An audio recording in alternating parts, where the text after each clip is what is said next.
प्रगटीकरणाचा 8वा अध्याय पहिल्या वचनापासून आपण सुरू करूया. कुठला शिक्का फोडला? 7वा शिक्का. ओके. आता ह्या प्रगटीकरणाच्या गोष्टी शिक्का कोण फोडत आहे? येशू ख्रिस्त फोडत आहे. आपण बघितलं ना, येशू ख्रिस्त फोडत आहे. आपण 6 शिक्के ऑलरेडी बघितले. हा 7वा शिक्का आहे. प्रगटीकरणाच्या 6व्या अध्यायाच्या पहिल्या वचनापासून शिक्के सुरू होत होते, बरोबर आहे. आणि वचन सांगते हा कितवा आहे? 7वा शिक्का आहे, बरोबर आहे. आणि हे सगळे स्वर्गात उघडले जातात. येशू ज्यावेळेस परमेश्वराच्या उजव्या हातून गुंडाळी घेतो त्यावेळेसपासून हे शिक्के सुरू होतात. म्हणजे पहिला शिक्का जो आहे 6व्या अध्यायाचा पहिल्या वचनामध्ये येतो आपण, त्या पहिला शिक्का हा पांढरा घोडा आहे, बरोबर. आणि 6वा शिक्का आपण बघतो सूर्य चंद्र आकाशातल्या ताऱ्यामधलं चिन्ह आहे. सूर्य काळा झाला, चंद्र लाल झाला, आकाशातले तारे पृथ्वीवरती पडले, म्हणजे इस्रायल राष्ट्राची स्थापना दर्शवतं. Praise the Lord. आणि वचन सांगते की इस्रायल राष्ट्राचं जन्म, याचा अर्थ काय होतो इथं की इस्रायल राष्ट्राचा जन्म आणि रॅप्चर ही युगाची समाप्ती म्हटलेलं आहे. त्यावेळेस आपण पाहिलं की युगाची समाप्ती म्हणजे कापणी, गव्हाची कापणी ज्यावेळेस होती त्यावेळेस काय आहे? युगाची समाप्ती. युग कधीपासून सुरू झालेलं आहे? येशूच्या जन्मापासून युग सुरू झाले. पहिलं आदामापासून अब्रामापर्यंत, अब्रामापासून येशू ख्रिस्तापर्यंत, बरोबर आहे ना. आणि मग त्याच्यामध्ये पिढ्या आहेत, बरोबर. कितीतरी पिढ्या आहेत, प्रत्येकामध्ये वेगवेगळ्या पिढ्या आहेत. युग म्हणजे मोठं आहे, 2000 वर्ष. आता येशू ख्रिस्त स्वर्गात गेल्यापासून 2000 वर्ष झालेली, आणि युग समाप्त झाल्यावरती मंडळी स्वर्गात उचलली गेलेली, बरोबर. आणि मंडपात 7वा अध्याय 13 वचनामध्ये आपण काय पाहिलं? मंडपाचा सण स्वर्गात पाहते. 7वा अध्याय 17 वचन, 7:17. कारण राजासनापुढे मध्यभागी असलेला कोकरा त्याचा मेंढपाळ होईल, व तो त्यांना जीवनाच्या पाण्याच्या झऱ्याजवळ नेईल, आणि देव त्याच्या डोळ्याचे सर्व अश्रू पुसून टाकेल. Praise the Lord. हे काय पाहिलं आपण? मंडपाच्या सणात मंडळी ही कुठे उचलली गेलेली? आता स्वर्गामध्ये उचलली गेलेली. आणि आता येशू ख्रिस्त आमचा काय झालेला आहे? मेंढपाळ झालेला आहे. आणि परमेश्वर आमचा कोण झालेला आहे? पिता. आणि तो आमच्या अश्रू पुसून टाकण्यासाठी त्याने स्वर्गात घेऊन गेलेला आहे, बरोबर आहे. आणि मग तो मंडप विस्तृत करेल असं सांगितलेलं आहे. म्हणजे हा मंडपाचा सण पाळण्यासाठी आपण स्वर्गामध्ये उचललं गेलेलं, हे ऑलरेडी आपण पाहिलेले होते. आता 7 जे शिक्के आहेत, बरोबर आहे. जो 7वा शिक्का जो आहे ना, या 7व्या शिक्क्यामध्ये 7 करणे आहेत, बरोबर आहे ना. 7वा पुढचं वाचा. सॉरी 8वा 2रं वचन. तेव्हा देवासमोर उभे राहिलेले 7 देवदूत मी पाहिले, त्यात 7 करणे देण्यात आले. हा, त्यांना काय देण्यात आले? 7 करणे देण्यात आलेले, बरोबर आहे. म्हणजे 1 ते 6 शिक्का, 1 ते 6 जे शिक्के आहेत हा येशू फोडतो, ते पृथ्वीवरचे 2000 वर्षे. 7वा जो शिक्का आहे, 7व्या शिक्क्यामध्ये काय आहे? 7 करणे. 7 करणे. 7व्या शिक्क्या फोडल्यानंतर वचन सांगतंय मग 7 करणेवाले आले. 7वा शिक्का जो आहे ना, हा 7 करणे आहेत त्याच्यात. आणि 7वा जो करणा आहे, नीट बघा, हे 6 शिक्के झाले, मंडळी रॅप्चर होऊन निघून गेली, 2000 वर्ष पूर्ण झाली. ओके. 7वा शिक्का फोडला. 7व्या शिक्क्यामध्ये 7वा शिक्का वरती 7वा शिक्का आहे, 7व्या शिक्क्याखाली काय आहे? 7 करणे, बरोबर आहे. आणि 7वा जो करणा आहे, 7व्या करण्यामध्ये 7 वाटे आहेत. कळलं तुम्हाला? 7व्या करण्यामध्ये 7 वाटे आहेत. ओके. 7 जे करणे आहेत, सॉरी 6 जे करणे आहेत, हे पहिले 3.5 वर्ष आहे. आणि 7वा जो करणा आहे हा 3.5 वर्ष आहे, तो शेवटचा करणा आहे. प्रेज द लॉर्ड, बरोबर. म्हणजे हे करणे 2 प्रकारे डिवाइड झालेले. 6 करणे 3.5 वर्ष म्हणजे 2 संदेष्टे. 7वा करणा हा 3.5 वर्ष म्हणजे अँटी ख्राइस्टचा काळ. एक देवदूत येऊन वेदी पुढे उभा राहिला. हं? त्याच्याजवळ सोन्याचे धुपाटणी होते हं? आणि राजासनासमोरच्या सोन्याच्या वेदीवर सर्व पवित्र जनांच्या प्रार्थनासह धूप ठेवण्याकरता त्याच्याजवळ पुष्कळ धूप दिला होता. हा, आता एक देवदूत जो आहे हा कुठं उभा राहिलेला आहे? वेदी पुढे. वेदीच्या समोर उभा राहिलेला आहे, स्वर्गामध्ये. योहान असं बघतोय, बरोबर आहे. आणि हा देवदूताकडे काय होतं? सोन्याचं धुपटणं होतं, बरोबर आहे. हा, आणि त्याला काय देण्यात आलेलं आहे? धूप देण्यात आलेलं आहे, पुष्कळ धूप, पवित्र जनाच्या प्रार्थना सह पुष्कळ धूप देण्यात आलेलं आहे. आता नीट लक्षात घ्या ह्याचा अर्थ काय होतो. ज्या वेळेस धूप, सोन्याचं धुपटणं वेगळं असतं. धुपटणं तुम्हाला माहिती आहे का? धुपटणं म्हणजे काय? ते हलवतात, ते जे असतं त्याच्यात काय असतं माहिती आहे का? वेदी असते जे परमेश्वराच्या परमपवित्र स्थानाच्या समोर. ओके, ठीक आहे, आता मी ते आपण पुढं पाहूया. ओके, आता 5व्या अध्यायाच्या 8व्या वचनामध्ये या. सेम. ओके, 5व्या अध्यायाच्या 8व्या वचनामध्ये त्याने गुंडाळी घेतली. तेव्हा ते 4 प्राणी व 24 वडील कोकऱ्याच्या पाया पडले. हा, त्याने गुंडाळी घेतली. कधी?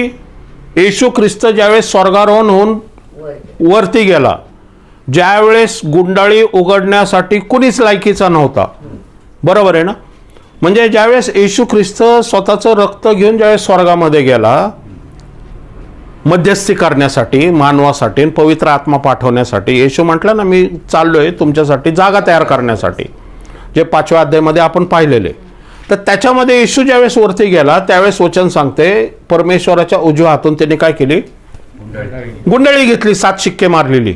ओके, आणि हे 7 शिक्के मारून घेतलेली गुंडाळी म्हणजे पृथ्वीचं भविष्य.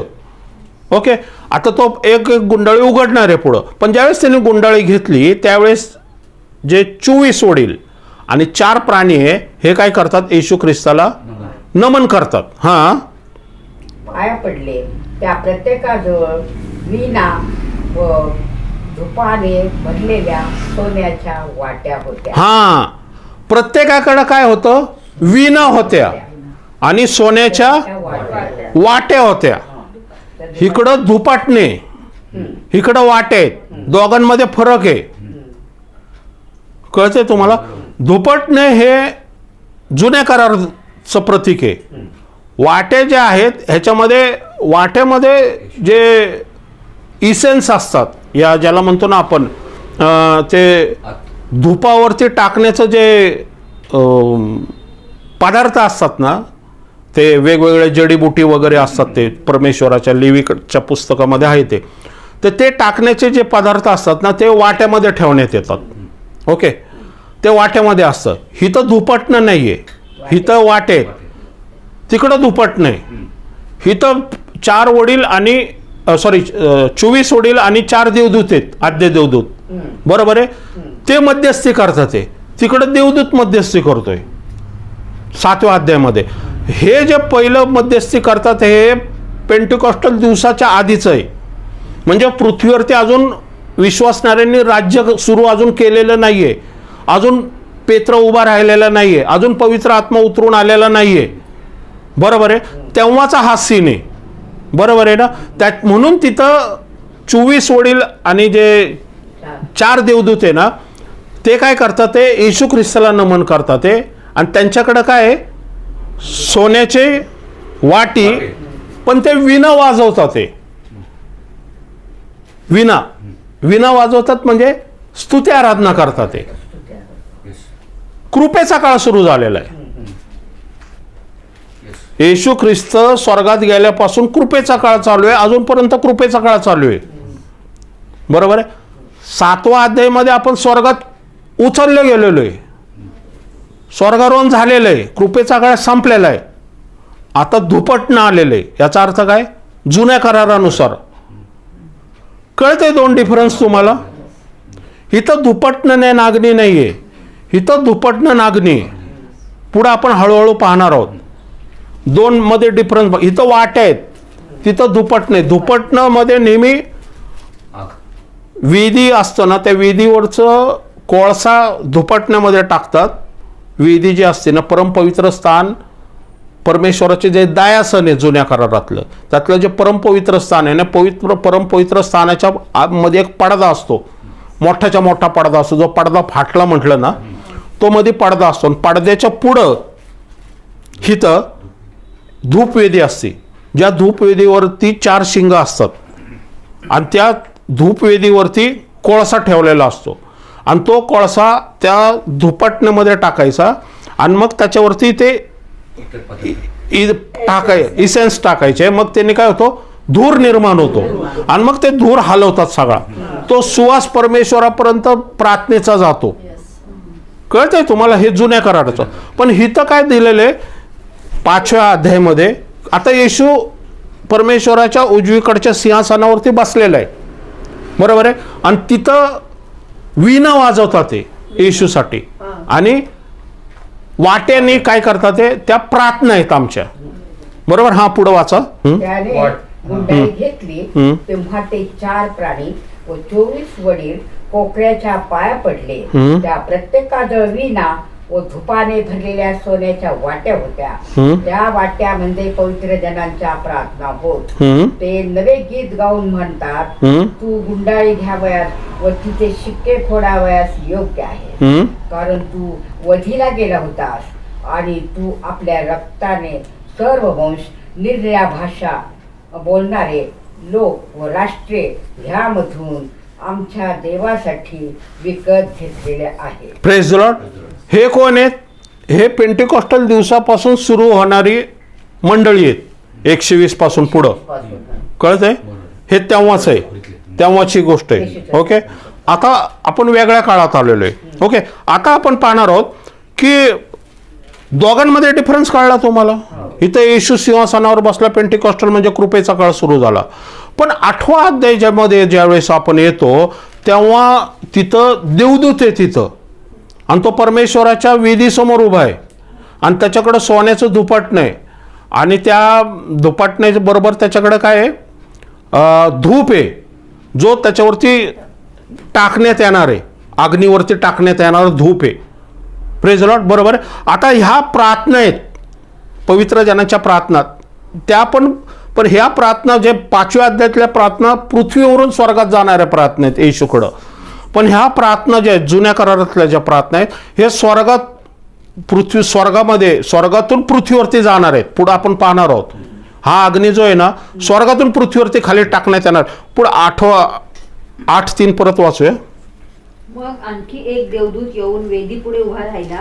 त्याच्याजवळ सोन्याचे धूपाटणे होते आणि राजासना समोरच्या सोन्याच्या वेदीवर सर्व पवित्र जनांच्या प्रार्थनासह धूप ठेवण्याकरता त्याच्याजवळ पुष्कळ धूप दिला होता. हा, त्याच्याजवळ काय केला होता?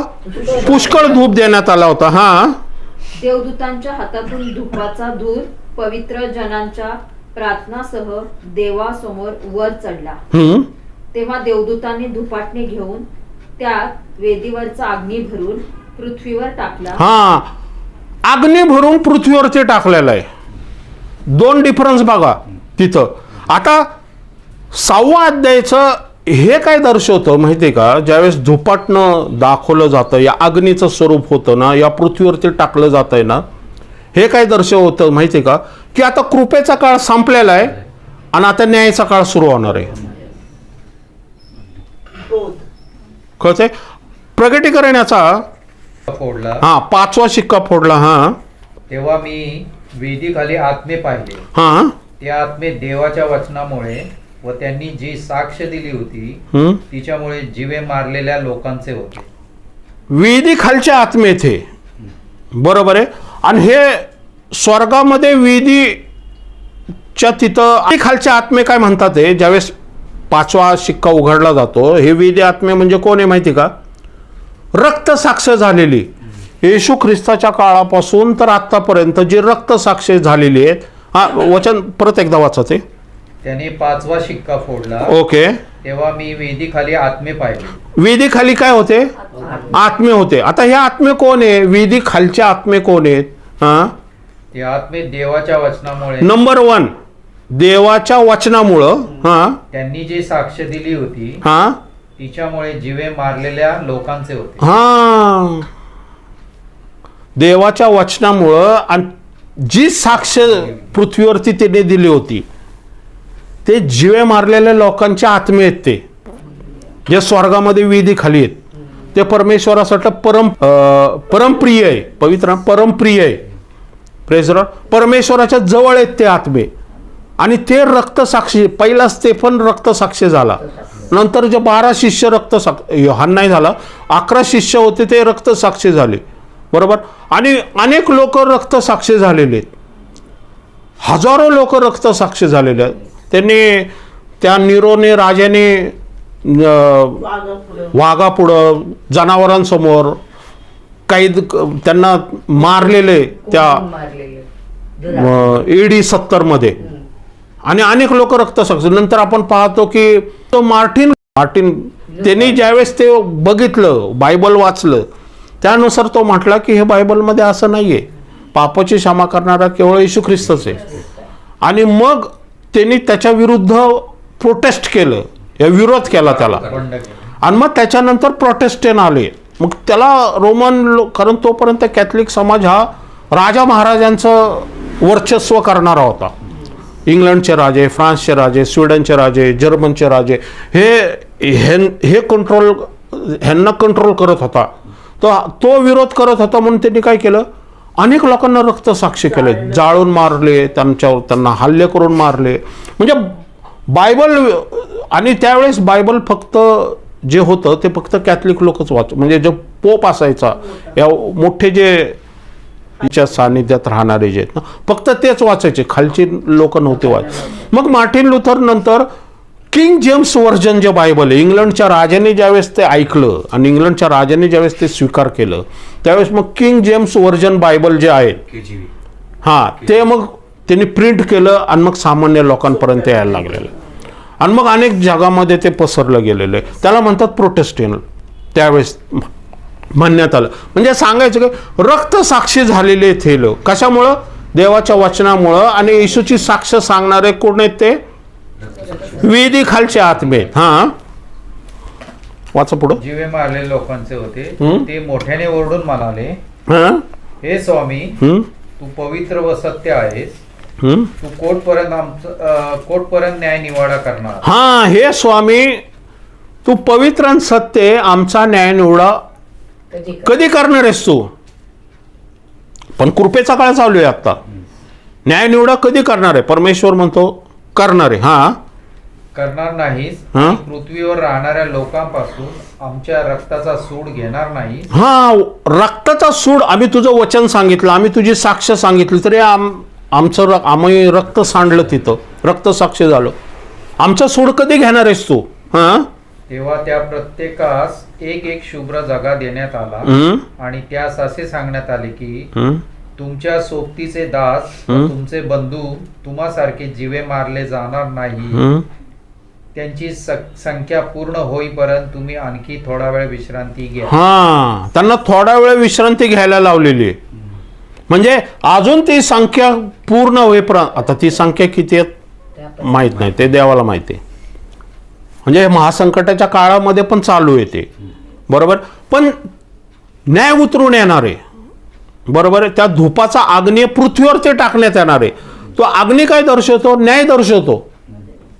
कारण कृपेचा काळ संपलेला आहे आता न्यायाचा आहे. आणि रक्ताच्या सूड घेण्याचे दिवस आता आलेले आहेत. ओके, आपण आमोस मध्ये जाऊया. आमोसचा 9 उभे राहिलेले पाहिले. हा, मी प्रभूला वेदीजवळ उभे राहिलेलं पाहिलं आमोसच्या काळामध्ये. हा, तो म्हणाला, खांबाच्या माथ्यांवर प्रहार कर म्हणजे उंबरटे हलतील. हा, माथ्यावरती प्रहार कर म्हणजे उंबरटे हलतील. हा, त्यांचे तुकडे करून त्या सर्वांच्या डोक्यावर पाड.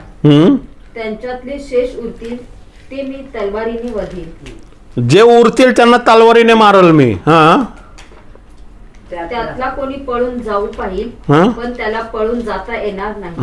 त्यातला कोणी निसटून जाऊ पाहिल पण तो निभावणार नाही. ते अधोलोक फोडून आत उतरले तरी माझा हात त्यास तेथून ओढून काढी. हा, आदो लोकांमधून मी ओढून काढेल त्यांना. हा, पुढं 4 वाचनापर्यंत. ते वर स्वर्गात चढले तरी तेथून मी त्यास खाली ओढून आणले. ते कर्मेलाच्या माथ्यावर लपून राहिले कर्मेल डोंगर. हा हा तरी मी त्यांचा सुगावा लावीन हा. व तेथून त्यास ओढून आणीन. हा ते समुद्राच्या तळी माझ्या दृष्टीआड लपून राहिले हा. तरी मी तेथे सर्पास आज्ञा करीन हं. म्हणजे तो त्यास डसेल. हं. आणि ते शत्रूपुढे पाडाव होऊन गेले असले तरी तेथे मी तलवारीस आज्ञा करीन म्हणजे ती त्यास वधील. हा. आणि 8 ते 10. पहा, प्रभू परमेश्वराचा डोळा या पापिष्ट राज्यावर आहे. हा, राष्ट्रांवर आहे. राष्ट्रांवर आहे पापिष्ट राज्य. हा. मी ते पृथ्वीच्या पाठीवरून नष्ट करीन. हम्म. याकोबाचे घराणे हं. मात्र मी समूळ नष्ट करणार नाही समूळ नष्ट करणार नाहीये, पण करणार आहे काही प्रमाणात. असे परमेश्वर म्हणतो. याकोबाचं घराणे म्हणजे माहिती आहे ना, इस्रायल. हा हा कारण पहा, धान्य चाळणीने चाळीतात हा. आणि एक लहानसा दानाही जमिनीवर पडत नाही. हम्म. तसे मी आज्ञा करून इस्रायलाच्या घराण्यास सर्व राष्ट्रातून चाळून घेईन. चाळून घेईल. छान्य ही न्याय, रक्ताचा सूड घेण्याचे दिवस आहेत. हा. माझ्या लोकातले जे सर्व पापीजन हम्म.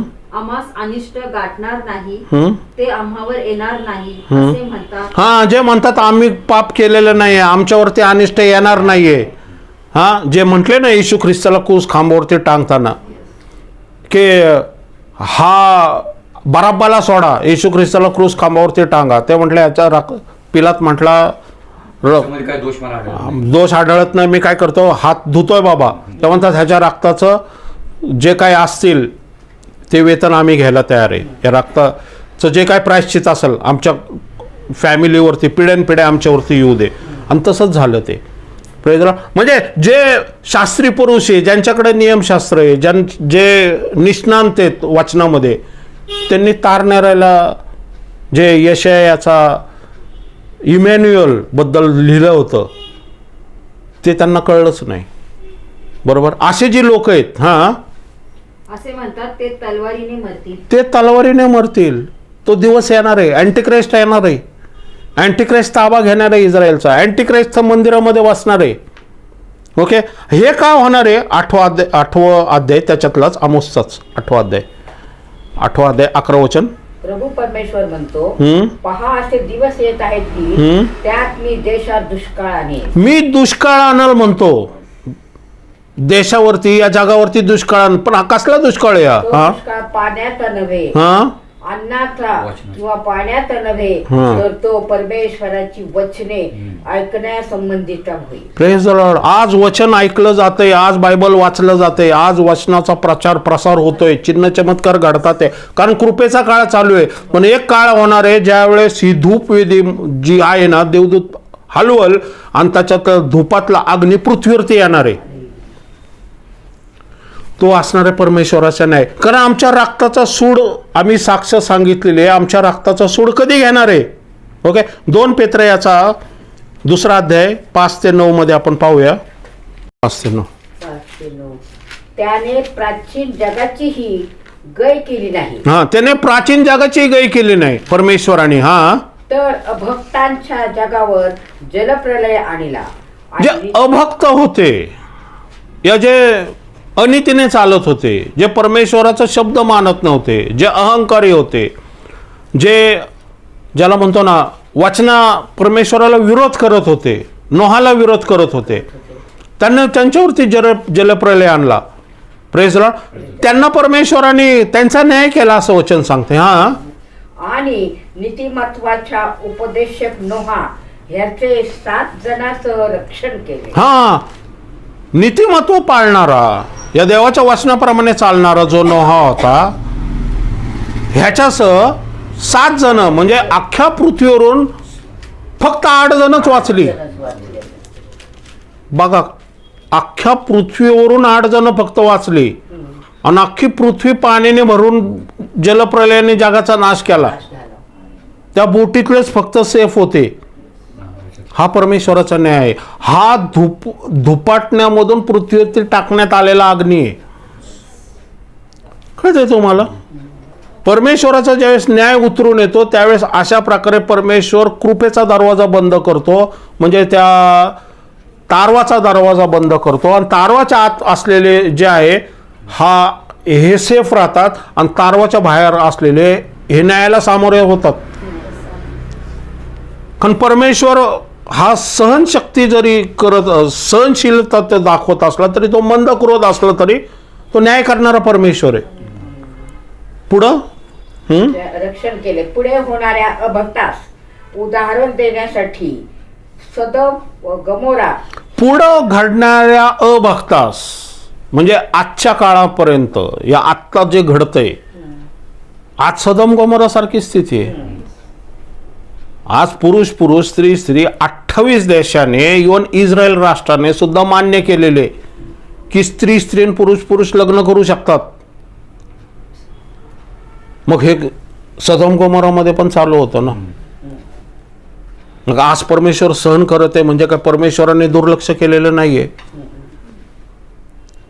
पण ते परमेश्वर म्हणतो की हे का केलं सदोम गमोराचा नाश, की पुढं घडणाऱ्या लोकांना ते एक उदाहरण होतं की परमेश्वर जरी प्रीतिशाली कृपाशाली असला तरी तो न्याय करणार आहे. फक्त स्वर्गाबद्दल शिकवणं, कधी कधी अधोलोकाबद्दल, नरकाबद्दल, न्यायाबद्दल पण सांगणं गरजेचं आहे. केवळ आशीर्वाद या आरोग्य या ज्याला म्हणतो ना दया या कृपा ह्याबरोबर परमेश्वराच्या न्यायाबद्दलही शिकवणं गरजेचं आहे. कारण तो पण एक परमेश्वराचा व्ह्यू आहे, तो पण परमेश्वराचा एक ज्याला म्हणतो ना एक क्षेत्र आहे ते, की कृपा जर आटली, कृपा जर थांबली तर न्याय उतरून येणार आहे. हां पुढं. ही नगरे भस्म करून त्याने त्यास विध्वंसाची शिक्षा केली. आणि नगरे भस्म करून काय केलं परमेश्वराने? शिक्षा केली असं म्हटलेलं आहे, म्हणजे न्याय केलेला आहे त्यांचा. बरोबर आहे. म्हणजे त्यावेळेस भस्म करून, पण अग्नी कुठून आला? मग हे वरून जो अग्नी पडतोय, जो धूप आता देवदूत पाडत फेकतोय अग्नी, अशा प्रकारचाच अग्नी उतरून आला ना. वचन सांगते धुपटण्यामधला अग्नी तो पृथ्वीवरती फेकतोय, अशाच प्रकारचा अग्नी सदोम गमोरावर उतरून आला. पण अभक्तिमान लोक जे होते देवाचं ऐकत नव्हते. परमेश्वराची कृपेचा अवहेर केला त्यांनी. परमेश्वराची दया त्यांना वाटलं की परमेश्वर दयाशाली, तो आमच्याकडे बघतच नाहीये. आज जगामध्ये तसंच चाललेलं आहे. पुढं. हां शिक्षा केली. आणि अधर्मी लोकांच्या कामातूर वर्तनाने विटलेला नीतिमान लोट हा, पण टीका केली. कामातूर जे काही कार्य चाललं होतं, या पापाचं जे कार्य चाललं होतं, त्यांनी विटला होता लोट. कितीपर्यंत द्यावा मी ह्या पृथ्वीवरती ह्या लोकांमध्ये मी सहन करायचं? कारण तो अडकला होता. त्याच्या जावई त्याच क्षेत्रातले होते. मुलीच्या पायी मुलीमध्ये त्याचा जीव गुरफटला होता. हां पुढं. सुटका केली. तो नीतिमान माणूस त्यांच्यामध्ये राहत होता. तो नीतिमान माणूस त्यांच्यामध्ये राहत होता. आज आपण पण जगामध्ये राहत आहोत.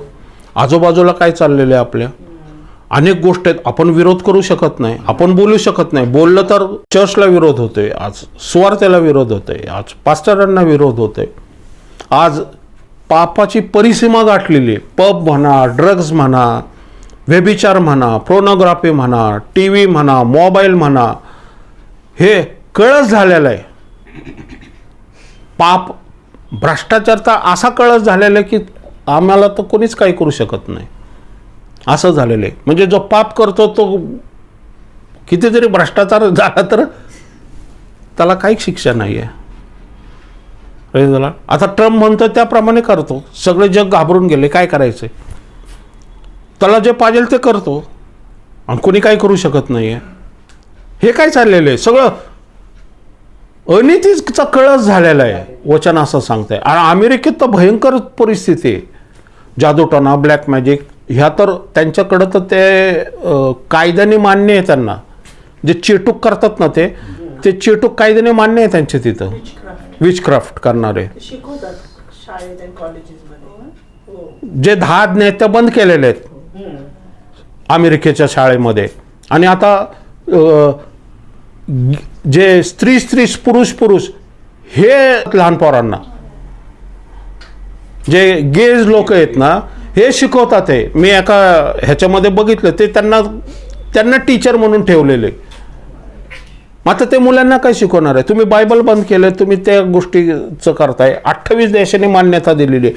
बरं, फ्रान्समध्ये जे आत्ता ऑलिम्पिक झालं त्याच्यामध्ये किती बघितलं ते प्रभू भोजनाचा विधी दाखवलाय तो. त्याच्यामध्ये सगळे ते गे लोक बसले होते आणि त्यांनी त्या प्रभू भोजनाचा विधी, मी एक फोटो पण पाठवला होता तुम्हाला. आणि त्याच्यात अँटिक्राइस्ट जसा घोड्यावरती येतो ते पण त्यांनी दाखवलं होतं, जसं काय त्या घोड्यावरती तो येऊन हे करतोय, पदाक्रांत करतोय जसं काय जमीन. तो मशाल जाळतोय. कारण तो प्रेसिडेंट जो आहे तो फ्रान्सचा तो आहे, तोच गे स्वतः फ्रान्सचा प्रेसिडेंट. मग आता तोच असल्यावरती त्यांनी ते केलेले. म्हणजे जर परमेश्वर सदोम गोमोराचा न्याय करतो अग्नीने, तर आत्ता असलेल्या जगाचा न्याय करणार नाही का तो? म्हणतो अभक्तांना पुढं उदाहरण म्हणून ते ठेव. सदोम गोमोर आज पण सदोम गोमोरमध्ये काही उगत नाहीये, ते उदाहरण म्हणून ठेवलेले. हा पुढं मग भक्तिमान लोकास परीक्षेतून कसे सोडवावे भक्तिमान लोकास रॅप्चर मधून कसं घेऊन जावं, हा, व अनितिमान लोकास शिक्षा भोगी न्यायाच्या दिवसासाठी कसे राखून ठेवावे पृथ्वीवरती कसं अँटिक्राइस्ट समोर ठेवावं हे प्रभूला कळते. हे देवाला माहिती आहे. Praise the Lord. हे देवाला माहिती आहे, बरोबर. कारण ह्या जगामध्ये आपण नीतिमान असून आज आपण कणत आहोत. आज आपण येशू ख्रिस्ताचा तारणार म्हणून स्वीकार केल्यामुळं आपल्याला ह्या गोष्टी आवडत नाही, पण ह्या जगामध्ये असून आपण कणत आहोत. परमेश्वराकडे प्रार्थना करत आहोत की देवा ह्याच्यातून आमची सुटका कर, रॅप्चर करून आम्हाला घेऊन जा. Praise the Lord. वचन सांगते की नोहाला तारवात बंद करावं लागलं आणि मग जगाला उघडं पाडावं लागलं. तसं नीतिमान लोटाला बाहेर काढावं लागलं आणि मग आकाशातून अग्नी, धुपासारखं जे देवदूतांनी अग्नी जो टाकला तसा अग्नी आला. आणि हे काय आहे मग आपण पाहतो दानिएलाचा 9वा अध्याय 27 वचन. लोकांबरोबर एक सप्तकाचा पक्का करार करी. Praise the Lord. काय होणार आहे त्यावेळेस पृथ्वीवरती? की अँटी क्राइस्ट काय करणार आहे की 1 सप्तकाचा करार पृथ्वीवरती करणार आहे. Praise the Lord. हा, अर्ध्या सप्तकापर्यंत तो यज्ञ व अन्नबली बंद करी. हा, अर्ध्या सप्तका नंतर म्हणजे पहिले 6 करणे वाजल्यानंतर, म्हणजे पहिले 3.5 वर्ष झाल्यानंतर, म्हणजे 2 संदेष्ट्यांचा काळ झाल्यानंतर अँटिक्राइस्ट काय करल? पहिल्यांदा तो शांती आणल. इस्रायल राष्ट्र आणि जगामध्ये काय करल? तो शांतीचा करार करल. 7 वर्षाचा 1 सप्तक म्हटलेलं आहे, म्हणजे 7 वर्ष. दानिएलाचं 70वा सप्तक. 7 वर्षामध्ये काय होणार आहे? शांतीचा करार आणल आणि मग त्यावेळेस मंदिराची स्थापना इस्रायल राष्ट्राची सुरू होईल.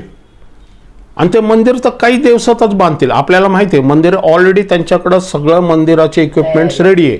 इव्हन रेड हायपर पण तयार आहे. रेड हायपरला कोण म्हणताय? त्याची ॲश जाळून त्याचे ॲश म्हणजे राख जे आहे ना ते त्यांनी साठवून ठेवलेले, की ज्यावेळेस मंदिर होईल त्यावेळेस ते शुद्धीकरणाचा विधी, त्या राखेमध्ये पाणी टाकून तो शुद्धीकरणाचा विधी करण्यासाठी त्यांची जे तयारी सुरू झालेली. आणि ते म्हणतात विदिन 24 आवर आम्ही मंदिर बांधू, एवढी त्यांची तयारी. Praise Lord. कळते? हा जो करार आहे अँटिक्राइस्टचा जो शांतीचा करार आहे, हा 1 सप्तक म्हणजे अर्धा सप्तक झाल्यावरती तो काय करल? यज्ञ, हा, यज्ञ बली, हा, अन्नबली बंद करी. हा, यज्ञ बली अन्न बली बंद कर. यज्ञ बली अन्न बली कुठे देतात? इस्रायलमध्ये. मंदिरात. मंदिरच नसल तर ते काय तर अजून सप्तक सुरू झालेला नाहीये. पण ज्यावेळेस कर्णाचा सण सुरू होईल, कारण 2 संदेष्टाला पण टाइम दिलेला आहे. आणि अँटिक्राइस्टला पण टाइम दिलेला आहे. 2 संदेश त्यांना 3.5 वर्ष दिलेले आहेत. 1 वर्ष 1 दिवस पुढं नाही आणि 1 दिवस मागं नाही आहे. परफेक्ट टाइम आहे. आणि अँटिक्राइस्टला पण 3.5 वर्ष आहे. म्हणजे 7 वर्षाचा 1 दिवस पण वर खाली होणार नाही आहे. ज्या दिवशी करार होईल त्या दिवशी ज्यावेळेस करार होईल त्यापासून 7 वर्ष सुरू होईल. त्या दिवसापासून, त्या घटकेपासून, त्या टायमिंगपासून 7 वर्ष सुरू होतील. अन्नबली हा बंद होईल. उद्ध्वस्त करणारा अमंगलाच्या पंखावर आरूढ होऊन येईल. उद्ध्वस्त करणारा, काय उद्ध्वस्त करणार आहे तो? संपूर्ण पृथ्वीची उलथापालथ करणार आहे तो. कारण सैतान ताबा घेणार आहे त्याचा फुल्ली. Praise Lord. अमंगळ पदार्थावरती, अमंगळच्या पंखावरती म्हटलेले. अमंगळचे पंख म्हणजे सैतानाचे पंख, त्याच्यावरती तो बसून येणार आहे. आणि इथं दिलेले गरुडाचे पंख, 2 गरुडाचे पंख म्हणजे अहरोन आणि मोशे निर्गम मध्ये दिलेले. इथं गरुडाचे पंख, इथं अमंगळचे पंख आहेत. बरोबर. सैतान डुप्लिकेट कॉपी करतोय परमेश्वराची. बरोबर. तो 2 कोण येथे अमंगळचे पंख कोण येथे? अँटिक्राइस्ट आणि खोटा संदेश, ते पण 2च आहे. आणि इथं मोशे आणि अहरोन हे पण 2च होते. कळतंय दोघांचं साम्य. Praise the Lord. ओके, संपूया आपण. परत या प्रकटीकरणाचा 8वा अध्याय 4 ते 7. चा धूर पवित्र जनांच्या प्रार्थनासह देवासमोर वर चढला. हा, धूप काय झालं? वर चढला देवासमोर. जे धुपाटणातलं धूर परमेश्वराच्या वेदी पुढं होता, देवदूताने ज्यावेळेस ते धूप जो होता हा वरती चढला. प्रार्थनेचा म्हणजे न्यायाचा समय आलेला आहे. परमेश्वराला तो सांगत नाहीये की देवा आता न्यायाचा समय आलेला. नाही, ती वेळ झाली हे परमेश्वराला सांगायची गरज नाही. पण देवदूत काय करतो? ते धुपाद्वारे परमेश्वरासमोर तो टायमिंग दाखवते की आता इथून पुढचा जो काळ आहे हा न्यायाचा काळ सुरू होणार आहे. हा, तेव्हा देवदूताने धुपाटणी घेऊन त्यात वेदीवरचा अग्नी भरून पृथ्वीवर टाकला. हा, धुपाटणे घेऊन वेदीचा अग्नी घेतला आणि कुठं टाकलाय? पृथ्वीवर ते टाकलाय सदम गोमोरा सारखा. हा, आणि मेघांचा गडगडाट हा? व गर्जना झाल्या. हा, विजा चमकल्या हा? व भूमिकंप झाला. भूमिकंप झाला. पृथ्वीवरती त्यावेळेस भूमिकंप होणार आहे. आता या भूमिकंपामध्ये त्या मंदिराची जागा खाली होईल का अजून काय प्रकार होईल मला माहित नाही. काय तिथं दिलेले भूमिकंप झालाय. हा, पुढं. मग ज्या 7 देवदूतांजवळ 7 करणे होते ते आपापले करणे वाजविण्यास सिद्ध झालेले. इथून कर्णाचा सण सुरू होणार आहे. Praise Lord. म्हणजे जणू काय या धुपामध्ये टाकलेला अग्नी आहे ना, हा मला तर असं वाटतं हा जणू काय 2 संदेश ते पृथ्वीवरती येण्याचा टाइम दर्शवतोय अग्नीने. कारण हे 2 संदेश ते अग्नीने भरूनच मुखातून पुढे येणार आहेत. आपण पुढे ते पाहणार आहोत. म्हणजे काय होणार आहे? ज्यावेळेस रॅप्चर होणार आहे त्यावेळेस स्वर्गामध्ये काय घडणार आहे हे आता आपण पाहते. पृथ्वीवरचं अजून नाही म्हटलेले. भूमिकंप हा पृथ्वीवरती होणार, कारण भूमिकंप स्वर्गात होत नाही. विजा चमक, दाळाचा कडकडाट होतो, ते सगळं पृथ्वीवरती घडामोडी घडणार आहेत त्या. म्हणजे तो न्याय पृथ्वीवरती उतरून येताना दाखवलेला आहे. Praise Lord. 7 करणे आता सुरू होणार आहे. तर मी ऑलरेडी सांगितलं 7 करण्यामधले 6 करणे पहिले 3.5 वर्ष आणि 7वा कर्ण हा शेवटचे 3.5 वर्ष. Praise Lord. म्हणजे 2 संदेश ते पृथ्वीवरती उतरून येणार आहे. पण त्यावेळेस कृपेचा काळ संपणार आहे. त्यावेळेस फक्त 2 संदेश 1,44,000 देवाचा शिक्का मारण्यात आलेला आहे. बाकी पृथ्वीवरती अजून कोणावरती देव कृपा करणार नाहीये, कारण कृपेचा काळ संपलाय, न्यायाचा काळ चालू होणार आहे. पण देवाने त्याचे जे सेवक आहेत या त्याचे जे दास आहेत यांच्यावरती शिक्का मारून तो सुरक्षित ठेवणार आहे. पण ह्याच्यातली ब्युटी या चांगली गोष्ट हीच आहे की त्याच्या आधी 6व्या अध्यायाच्या 12 ते 14 वचनामध्ये 6व्या शिक्क्यामध्ये आपण पृथ्वी सोडून स्वर्गात जातोय. आणि 7व्या अध्यायाच्या मध्ये आपण ऑलरेडी झावळ्या घेऊन परमेश्वराच्या सिंहासनासमोर उभे राहिलेले आपण पाहिलेले की हे कोण आहेत देवा. हे 24 वडील जे होते ते आमच्या मध्यस्थीमध्ये आहेत. तो 24 वडील म्हणतात हे कोण आहेत. तर योहान म्हणतो मला माहित नाही, तर 24 वडील त्याला मदत करतात. पण योहान रडतो 5व्या अध्यायामध्ये की गुंडाळी घेण्यास कोणच योग्य नाहीये. तर ते वडील जो आहे तो वडील मध्यस्थी करतो. तो म्हणतो दाविदाचा दावीद कुळातला अंकुर आणि यहुदा कुळातला सिंह हा गुंडाळे घेण्यास योग्य आहे. हे 24 वडिलांमध्ये एक वडील योहानाला समजून सांगतोय तिथं. पण हिथं 8व्या अध्यायामध्ये येतो तेव्हा तिथं देवदूत आहे, तो समजून सांगत नाहीये. तिथं 24 वडील नाहीये किंवा तिथं आद्य देवदूत पण नाही आहेत. बरोबर आहे. हिथं वाटे आहेत, हिथं धुपाट नाही, हिथं अग्नी आहे आणि हा अग्नी पृथ्वीवरती टाकण्यात येणार आहे. म्हणजे तो न्याय उतरून येणार आहे पृथ्वीवरती. ह्या दोघांमध्ये डिफरन्स आहे. ह्या राज्य याजकाची सुरुवात पेंटिकॉस्टल दिवसापासून सुरू झालेली आहे. आणि इकडं काय होणार आहे की ज्यांनी राज्य याजक केलं ते स्वर्गात गेल्यामुळं आता पृथ्वीवरती न्याय जसं सदोम गोमोरातून बाहेर येईल त्यावेळेस अग्नी येणार. लोट, त्याची पत्नी आणि 2 मुली जसे सदोम गोमोरातून बाहेर येईल त्यावेळेस अग्नी येणार. जसा नोहा तारवात जाईल त्यावेळेस जगावरती न्याय उतरून येणार. जसं स्वर्गारोहण होणार आहे तशा जगावरती न्याय उतरून येणार आहे. Praise Lord. पण सर्वात की न मोजता येणारा लोकसमुदाय परमेश्वराच्या सिंहासनासमोर उभा राहिलेला मी पाहिला. तुमचं नाव आहे त्यात?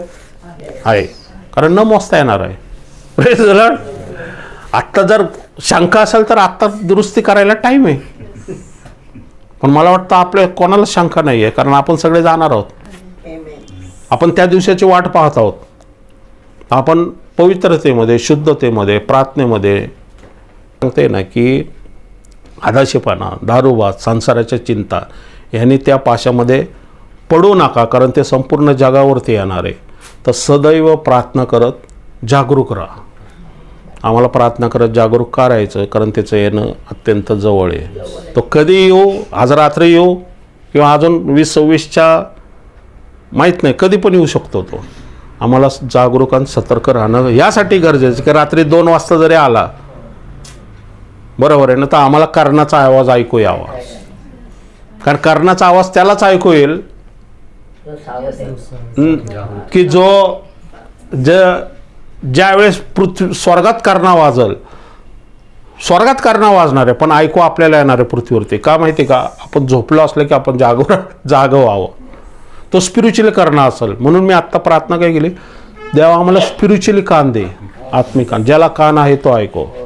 त्यावेळेस तो कर्णा वाजल. नंतर तर फक्त त्या लोकांना ऐकू येईल जे रॅप्चरसाठी निवडलेले. Praise Lord. त्यांना ऐकू येईल. जग झोपलं असेल, जगाला काही कळणार नाही की रॅप्चर झालेले. रात्रीचं आपल्याकडं झालं तर जग सकाळी उठाळल्यावर त्यांना कळल 10 नंबर मधले लोक गायब झाले, चर्च गायब झालेले, मंडळी गायब झालेली, कॅसेट, चर्च, दगडविटा, घर सगळं जसेचं तसं असणार आहे. कॅमेरे वगैरे, कपडे, बँक बॅलन्स, गाड्या, बंगले सगळं तसंच असणार आहे. माणसं निघून गेलेली. का आत्ताच वचन सांगतं की येशू आमचा मेंढ पाळवेल आणि परमेश्वर आपला मंडप त्यांच्यावरती विस्तृत करेल. Praise the Lord. आणि ते सदा सर्वदा येशूबरोबर स्वर्गात राहणार आहे. ही मोठी आशा आपल्याला आहे. Praise the Lord. पण प्रार्थना करूया.